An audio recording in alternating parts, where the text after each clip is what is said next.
Gas کی قلت سے آئی ٹی صنعت اور ہاسٹلز بھی متاثر۔ حیدرآباد میں ایل پی جی بحران کا اثر، پی جی و ہاسٹلز میں چپاتی اور دوشا پوری بند کرنے کا فیصلہ۔ ایل پی جی گیس کی قلت کے اثرات اب شہر حیدرآباد کے ہاسٹلز تک پہنچ گئے۔ حیدرآباد کے آئی ٹی کوریڈور میں واقع کئی ہاسٹلز، پی جی ہاسٹلز انتظامیہ نے طلباء کے لیے ایک اہم اعلان جاری کیا۔ انتظامیہ کے مطابق گیس کی کمی کے باعث اب صرف ضروری کھانے کے آئٹمز ہی فراہم کیے جائیں گے۔ ہاسٹل انتظامیہ کا کہنا ہے کہ زیادہ وقت لینے والے کھانا جیسے چپاتی، دوشا اور پوری فی الحال مینیو میں شامل نہیں ہوں گے۔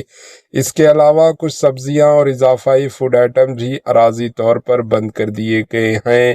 انتظامیہ کے مطابق یہ فیصلہ گیس کی سپلائی میں کمی کے باعث کیا گیا تاکہ دستیاب گیس کو ضروری کھانے کی تیاری کے لیے استعمال کیا جا سکے۔ مزید یہ بھی بتایا گیا ہے کہ ہاسٹل میں رہنے والے ورکنگ مینس کو فی الحال خود سے کھانا پکانے کی اجازت بھی نہیں دی جائے گی۔ گیس بحران کے باعث شہر حیدرآباد میں مختلف شعبوں پر اثرات مرتب ہو رہے ہیں اور ہاسٹلز کا یہ فیصلہ اسی صورتحال کا نتیجہ بتایا جا رہا ہے۔ Bureau report, H N news.